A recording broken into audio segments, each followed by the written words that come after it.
The south side of Chicago wasn't ready for spring. Gray houses, broken streets, and trash piled up by the wind made the neighborhood feel like an open wound. Victor Reed had grown used to it. At 34, after fighting in Afghanistan, he'd learned to block out the ugliness around him.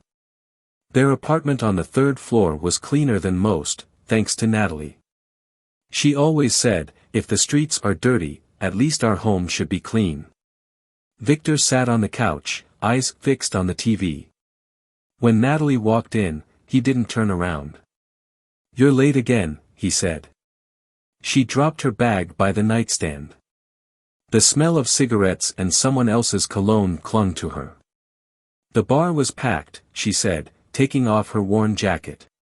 "Did you eat?" No, she didn't ask if he had. If she had, he might have told her he'd waited all night. That it was their 2-year anniversary. That he'd spent his last dollars on a silver bracelet he found at a thrift store. But he didn't. She headed to the kitchen. He heard the fridge open, dishes clanking. When they met, she'd been a waitress at a cheap diner. Now, she worked at the Red Rabbit Bar, a place people whispered about. "I'll heat up some spaghetti," she called. Victor turned off the TV and followed her. At 29, Natalie was still stunning, slim, with brown hair and green eyes. People always wondered why she was with him, a quiet, brooding man with heavy eyes. "What time did you finish?" he asked, leaning against the doorframe. "Midnight, like always." She kept her eyes on the stove. Victor didn't buy it. "Then why did Mike tell me you left at 10, he asked, voice low. Natalie froze. Slowly, she turned. Her eyes were cold. "Are you testing me? Should I be?" She slammed a spoon into the sink. "You know what, Vic? I'm sick of your paranoia. You've been unbearable since Afghanistan." Victor knew there was some truth to that. The nightmares, the mood swings, the constant tension, he hadn't been the same since coming back. The doctors called it PTSD. He just called it surviving. "It's not Afghanistan," he said quietly. "It's the smell of cologne." She let out a nervous laugh. "Seriously? You think every man at the bar smells like roses? Do you hug them all?" His voice was tight. She brushed past him, heading to the bedroom. Victor followed, his chest tightening. He didn't want to believe what was in front of him, but the signs were all there: coming home late, the new lipstick, the phone she never left out of sight. "Do you think I'm stupid?" he asked. "I think you're sick," she snapped, yanking a fresh shirt from the closet. "I'm out there working so we can afford this place, and your meds." Victor stepped closer. His jaw clenched. "Let me see your phone." "What?" "The phone," he repeated, his voice colder this time. "Show me the messages," Victor said, his voice low but firm. Natalie stepped back toward the window, clutching the phone close to her chest. "No. This is my personal space. You don't have the right." "Then there's something to hide." Victor felt the heat rising inside him, a dangerous anger that he fought to control. He didn't want to lose it. Not now. Not with her. "I've never given you a reason to doubt me," she said, her voice cold. "Your whole life is a reason," she snapped. "You came back empty, Vic. You're impossible to live with. No job. No future." Her words hit like a slap. Something broke between them, like a light switching off. 2 years ago, you didn't think that. 2 years ago, I was a fool." Victor stepped closer, but before he could say anything, her phone buzzed. A message. Natalie flinched, her hand twitching toward the screen. "Who is he?" Victor asked, his voice tight. "There's no one." The phone buzzed again. Victor grabbed her wrist, not hard, but she yelped like he'd hurt her. "Let go." She struggled, trying to pull away. "Who is it, Natalie?" "I told you, no one." Victor reached for the phone, but before he could grab it, she slapped him hard across the face. The impact stung, but what hurt more was the fear in her eyes. "You're scared of me," he said bitterly. "Shouldn't I be?" she shot back, backing toward the dresser, the one where Victor kept his old service pistol. He used it at his job as a security guard. "What are you doing?" His voice was calm, but his chest tightened. Natalie opened the drawer, her hands shaking, and pulled out the gun. "Put it down," Victor said, raising his hand slowly. "It's not a toy." "Stay away from me," she shouted, aiming it at him. Her hands were trembling, but her eyes were wild. "I know how to use it. You taught me, remember?" "Okay. Just calm down. Stay back, Vic." He froze. "I saw what you did to that guy at the bar," she said, her voice breaking. "You almost killed him." "He was groping you," Victor said. "It was an accident. He didn't mean to." She was choking on her words. "And you lost it. 3 men couldn't pull you off him." Victor kept his hands up, showing her his empty palms. "Let's talk." Nat put the gun down. He took a small step toward her. "Stay back," she yelled. "One more step, Vic, and I swear." "You won't shoot," he said softly. "You're not like that. You don't know what I'm like." Her finger hovered over the trigger. "I love you, Natalie," he said. "No matter what." He held out his hand. Her phone beeped again. Natalie flinched. Her finger pressed the trigger by accident. The shot echoed through the room. Natalie screamed. Victor staggered back, clutching his shoulder. Blood soaked his shirt. "Oh my God," she whispered, her face pale. "I didn't mean to." Victor took a shaky step toward her. "Stop," she screamed, panicking. She fired again. This time, the bullet hit his chest. Victor stumbled but didn't fall. He could feel the heat spreading under his shirt, but his legs kept moving. "Nat," he wheezed. A third shot. Then a fourth. Victor's legs gave out, but he didn't feel the pain anymore. Everything was going numb. He saw her lips moving, but he couldn't hear her words. The gun clicked. Empty. Victor collapsed as the world faded to black. Detective Kate Frost hated domestic cases. Family fights were the messiest part of the job. She walked into the Reeds' apartment, where forensic techs were still collecting evidence. The blood on the floor had dried, turning a dark, rusty brown. "What do we have?" Kate asked a young patrol officer near the door. 6 shots, fired at close range. Husband's in critical condition. Wife claims self-defense. Kate glanced around the room. Minimal signs of struggle. Spent casings in one tight area, consistent with a single shooter standing still. "Where's the wife?" "At the station, giving her statement." Natalie Reed was younger than Kate had expected. And calmer. Too calm for someone who had just shot her husband 6 times. "Tell me what happened, Mrs. Reed," Kate said, clicking on her recorder. Natalie's voice was flat, detached. "I came home from work. Victor started accusing me of cheating. He was aggressive. He grabbed me. I was scared. So, you took his gun. For protection. He was coming at me. He has PTSD. Sometimes he loses control. And you fired." "Yes.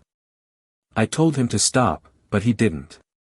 Kate watched Natalie's expression, trying to read something, guilt, fear, anything, but Natalie's face stayed blank.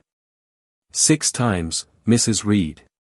"I didn't count," Natalie murmured, lowering her eyes. Something didn't feel right. Kate could sense it.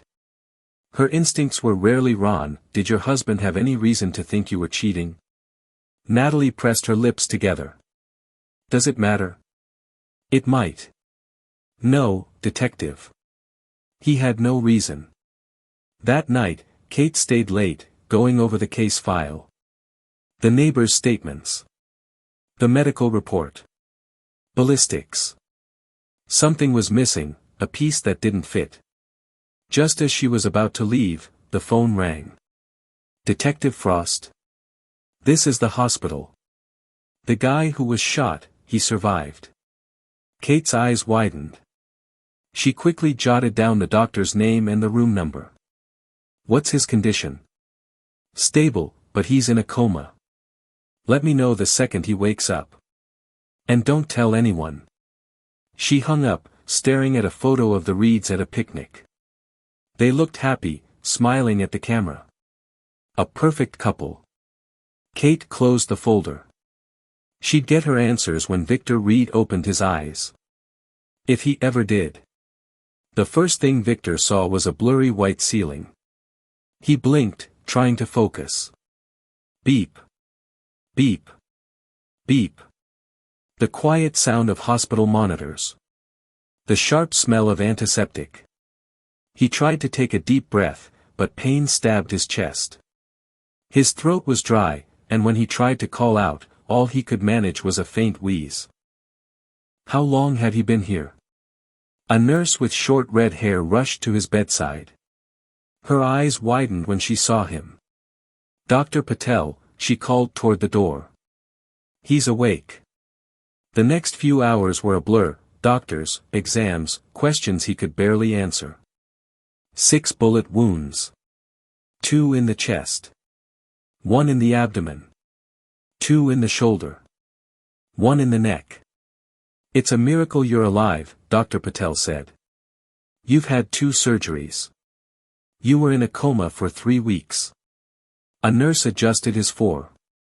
Detective Frost asked us to call her as soon as you were conscious. Victor nodded weakly. His head felt foggy, like he was swimming through scattered memories. The fight. Natalie. The gun. 6 shots. Where's my wife? He croaked. The nurse hesitated. She came by the first week. After that, she just called to check on your condition. Victor closed his eyes. She hadn't stayed by his side. She hadn't waited. Relief, disappointment, anger, it all swirled together until he couldn't tell what he felt anymore. By evening, Detective Frost arrived. Tall, with a sharp, no-nonsense demeanor, she pulled up a chair by his bed and opened her notebook. Mr. Reed, she said, clicking on her recorder. I'm glad you're awake. I need to ask you about what happened on the night of March 13th. Do you remember? Victor stared out the window as the memories slowly came back. The smell of cologne that wasn't his. The buzzing phone. Natalie pointing a gun at him. I remember, he said quietly. We had a fight. What started it? I thought she was cheating on me. Kate jotted something down. Tell me about the fight. Victor's voice was hoarse, every word a struggle. She pointed the gun at me. I walked toward her. Did you threaten her? No. Were you aggressive? Victor hesitated. I was, persistent. I wanted answers. But I never touched her. Victor couldn't shake the nagging feeling crawling through his mind, like a splinter lodged deep beneath the skin. He tried to dismiss it. What was done, was done. Natalie had moved out, and maybe that was the clean break they both needed. But why did it all feel so wrong? The pieces didn't fit that he stared at the ceiling as memories from that night played like a distorted reel in his head, Natalie's cold, calculating eyes behind the barrel of the gun. 6 shots, one after the other, precise and unwavering. There had been no fear in her expression, just something else. Something colder. Victor clenched his jaw. He'd been trained to read people, both on the battlefield and back home, and what he saw in Natalie that night wasn't panic or terror. It was decision. And now she was gone, his body ached with every breath, but the discomfort was nothing compared to the churning in his gut. He had to understand. Why had she really pulled the trigger? Why 6 times? Why had she walked away without looking back? His thoughts were interrupted by a soft knock on the door. A nurse peeked in, smiling. "Detective Frost is here again. She says it's urgent." Victor nodded, wincing as he pushed himself up slightly. Moments later, Frost entered the room, her usual stern expression even graver than before. "I hope you're feeling stronger," she said, pulling up a chair beside his bed. "Enough to talk," Victor replied, his voice hoarse but steady. "You found something." "I did." Frost opened her notebook and flipped through her notes before looking up at him, her gaze sharp. "Tell me more about your relationship with Natalie. How did things change before the shooting?" Victor exhaled slowly. "She got distant a few months back. Started working late, avoiding conversations. I thought maybe she was seeing someone else." "And did you confront her about that?" "I tried, but she shut me down every time. Said I was imagining things." Frost tapped her pen against her notebook. "Well, you weren't imagining it. We have security footage from the Red Rabbit on the night of the incident. Natalie didn't go straight home after work. She met someone, a man named Liam Baker." Victor's eyes narrowed. "Baker? Small-time dealer, known for hanging around shady crowds. They left together in his car. This wasn't the first time they'd been seen together." Victor's fists clenched beneath the hospital blanket. "So, she was cheating." "Possibly," Frost said carefully. "But there's more. Liam Baker has a record, mostly petty crimes, but he's been linked to a few violent incidents. We don't know the full extent of his involvement with Natalie yet, but it raises questions." Victor's mind was spinning. "You think he had something to do with the shooting?" "It's a theory. Natalie might have been hiding more than just an affair." Victor leaned back, staring at the ceiling again. Every answer seemed to lead to more questions. Who was Natalie, really? And how deep did this go? Frost stood up, her expression softening just slightly. "Rest up, Victor. You're going to need your strength. This case is far from over." As she left, Victor closed his eyes, but sleep didn't come. His mind was too full, the weight of unanswered questions pressing down on him. One thing was certain, Natalie wasn't the woman he thought she was. And when he got out of that hospital bed, he was going to find out exactly what she'd been hiding, even if it was the last thing he did. Victor sat back, his jaw clenched tight, and stared at the floor. Tom was right, rationally, he knew that. But knowing didn't make it easier.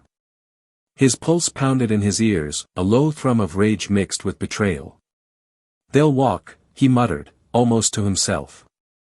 "Natalie and that piece of scum will walk away from all of this like nothing happened." Tom sighed, leaning forward with his elbows on his knees. "Maybe. Or maybe Frost will dig up what she needs. She's a bulldog, you can see that." Victor rubbed his hand across his face. He felt hollow.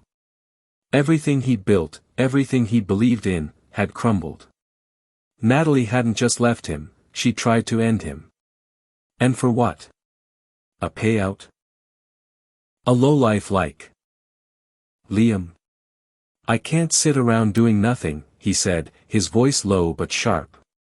"No one's saying you should," Tom replied gently. "But going after them on your own isn't the answer. You think you'll feel better if you get revenge? Maybe for 5 minutes. Then you'll have the rest of your life to sit in a cell and regret it." Victor didn't respond.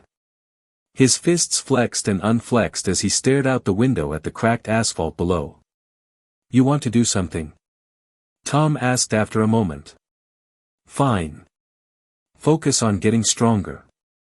Get back on your feet, and then you can figure out your next move. But don't throw your life away for this." Victor knew Tom was trying to help. And maybe he was right, maybe time and distance would dull the sharp edges of his anger. But right now, that felt impossible. Every breath, every thought, was consumed by the same burning question: why? Why had Natalie betrayed him? Why had she turned so cold, so calculating? Had their entire marriage been a lie? "I'll think about it," Victor said finally, though it was more to end the conversation than anything else. Tom gave him a long look, as if he could see right through him, then nodded.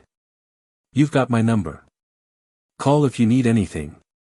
With that, he left, leaving Victor alone with his thoughts. The apartment felt colder now, emptier. Victor stood and walked over to the window, staring down at the dark street below. Somewhere out there, Natalie and Liam were living their lives, probably thinking they'd gotten away with it. And maybe they had. For now. But Victor wasn't done yet. He didn't know exactly what he was going to do, but one thing was clear: he wasn't going to sit around and wait for justice. If the system couldn't bring them down, he'd find another way. One way or another, he'd get answers. And he'd make sure Natalie knew she hadn't won. Not yet. The patrolman's answer had been uncertain, but Kate had a gut feeling. Something had shifted in Victor. For weeks, he'd been a man lost in grief and pain, a ghost of someone who had once had a life, a home, a marriage. But after that visit to the bar, he was different. Focused. Determined. And that worried her. She picked up the photograph from the scene of the shooting, her eyes lingering on the bullet holes in the wall. 6 shots fired. 6. Not a single one had killed him. That alone gnawed at her mind. Kate stood and poured herself a fresh cup of coffee. She'd been a detective long enough to know when something didn't add up. And Victor Reed's story didn't add up. She sipped the bitter coffee, her thoughts racing. Maybe Natalie had been aiming to kill him, maybe not. But why had she fired 6 times? Why hadn't she just called the cops afterward? Why take out a life insurance policy so soon before the shooting? It all screamed premeditation. But without hard evidence, it wouldn't hold up in court. Her phone buzzed, pulling her from her thoughts. It was Officer Logan, one of the patrolmen on the case. "Detective Frost," she answered. "We just got a report. Natalie Reed and her boyfriend, Liam Baker, were seen leaving the Red Rabbit about 10 minutes ago," Logan said. "Reed was spotted nearby, sitting in a cab. Looks like he was watching them." Kate cursed under her breath. "Damn it, Victor. Do we have a patrol car near their location?" "Already on it. They're tailing him." "Good. Keep me posted. And Logan, tell them to keep their distance. I don't want Victor spooked." "Yes, ma'am." She hung up, her mind racing. Victor wasn't just grieving anymore. He was hunting. Meanwhile, Victor sat in the darkened apartment, the only light coming from the street lamp outside. His mind replayed the scene at the Red Rabbit over and over again: Natalie's laugh, Liam's arm around her waist, the way she looked so carefree, as if nothing had happened. As if she hadn't stood over him with a gun and pulled the trigger 6 times. He clenched his jaw, his fingers tightening around the edge of the coffee table. He could still hear the gunshots in his head, could still feel the searing pain of the bullets tearing through his chest. Natalie had tried to kill him. And she'd failed. Now it was his turn. Victor reached into the drawer and pulled out a small notebook. Inside, he'd written everything he knew: Liam's schedule, Natalie's shifts at the bar, the address where they were staying. He'd been watching them, piecing together their movements, their routine. He wasn't planning to kill them. Not yet, anyway. But he wanted them to suffer. To feel the same fear, the same helplessness, that he'd felt that night. He flipped to the last page of the notebook, where he'd scrawled 3 words in shaky, angry handwriting. Make them pay. At the police station, Kate paced her office, her phone clutched in her hand. She had a bad feeling about this, and her instincts were rarely wrong. Victor was spiraling, and if he wasn't stopped, someone was going to get hurt, or worse. She glanced at the clock. It was after midnight, but she knew she wouldn't be getting any sleep tonight. Picking up her coat, she grabbed her car keys and headed for the door. It was time to pay Victor Reed another visit. And this time, she wasn't leaving until she got some answers. His breathing was slow, steady, but inside, his nerves were buzzing like live wires. This was it, the moment he'd been planning since the day he woke up in that hospital bed, covered in bandages and drowning in rage. Everything was ready. Everything was perfect. Victor glanced at the clock. Natalie would be here soon. He imagined the look on her face when she saw him, alive, waiting, and ready to confront her. Would she scream? Would she run? Or would she lie, like she always did, twisting the truth to save herself? The whiskey on the table wasn't for courage. He didn't need it. It was part of the scene he'd set, a drunken, broken man in a moment of weakness. That's what they'd say if the cops found his body. A man driven to despair by betrayal. But this wasn't about despair. It was about control. About making Natalie understand what it felt like to lose everything. He traced the edge of the knife on the table with his finger, his mind drifting back to that night. The way she'd stood over him, her hands steady, her face cold, as she pulled the trigger again and again. 6 shots. 6 chances to end his life. And now, it was his turn. Outside, the sound of tires on wet pavement pulled him from his thoughts. He stood, peering through the window. A cab had pulled up in front of the building. Natalie stepped out, her face tense, her eyes darting nervously toward the windows. Victor smiled bitterly. She wasn't as confident as she'd been that night. Good. She should be afraid. Detective Kate Frost was speeding through the rain-soaked streets, her siren wailing. Every instinct screamed that she was running out of time. Victor Reed wasn't just angry, he was methodical, calculating, and dangerous. If Natalie walked into that apartment, there was no telling what he might do. Her phone buzzed, and she answered without taking her eyes off the road. Frost, she barked. Detective, we've got units en route to Reed's apartment, Logan reported. ETA 3 minutes. I'm 5 minutes out. Tell them to proceed with caution. If Reed is armed, we don't want to escalate the situation. Yes, ma'am. Kate hung up, her jaw clenched. She hated this feeling, the helplessness, the uncertainty. She'd been a cop long enough to know that sometimes, no matter how fast you moved, you were still too late. Natalie climbed the stairs to the 3rd-floor apartment, her heart pounding. The landlord's call had unsettled her. A leak? Why hadn't Liam mentioned anything? And why had the caller's voice sounded so strange? She reached the door and hesitated, her hand hovering over the doorknob. Something didn't feel right. But before she could turn away, the door creaked open. Victor stood in the doorway, his face pale, his eyes hollow.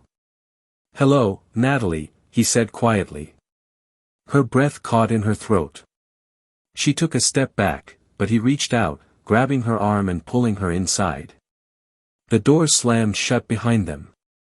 Kate's car skidded to a stop in front of the apartment building. She jumped out, her gun drawn, and sprinted toward the entrance. The patrol car was pulling up behind her, and she waved the officers forward. "3rd floor," she ordered. "Move." They raced up the stairs, the sound of their footsteps echoing through the stairwell. When they reached the 3rd-floor landing, Kate motioned for the officers to take positions on either side of the door. She pressed her ear to the door, listening. Inside, she heard voices, low, tense, and filled with anger. "Victor, please," a woman's voice pleaded. "You don't have to do this. Do you think I care what you want?" Victor's voice was cold, emotionless. "You tried to kill me, Natalie. Did you really think I'd let you get away with it?" Kate signaled to the officers and whispered, "On my count.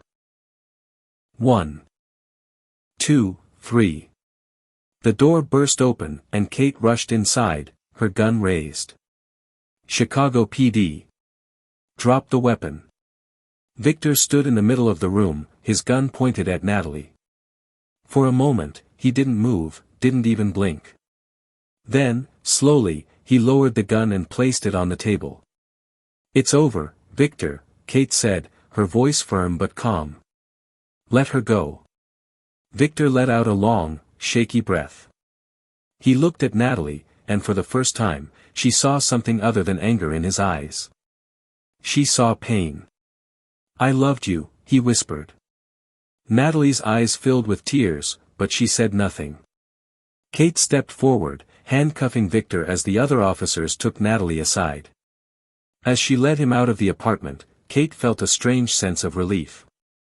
They'd stopped him this time. But deep down, she knew the story wasn't over. Not yet. As we close the final chapter of this story, we want to take a moment to reflect on the journey we've shared.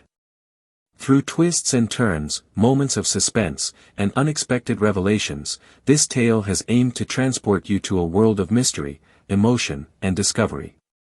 Every character's triumphs, struggles, and choices were crafted with care, not just to entertain but to explore deeper themes that might resonate with your own experiences. We also want to express our heartfelt gratitude to you, our readers. Thank you for taking the time to immerse yourselves in this narrative, for every page turned, and for every moment spent connecting with the characters and their world. Your time and attention are invaluable, and it's your curiosity and engagement that brings stories like this to life. Please note that this story is purely fictional, created for entertainment, reflection, and learning purposes. The characters, events, and settings are products of imagination, and any resemblance to real people, places, or events is purely coincidental. Beyond entertainment, we hope this story has also sparked thought, encouraged empathy, and perhaps offered insights into the human condition. Once again, thank you for joining us on this journey. Keep reading, keep imagining, and never stop seeking the stories that inspire you. Until next time, stay curious and keep exploring the endless worlds that stories can create.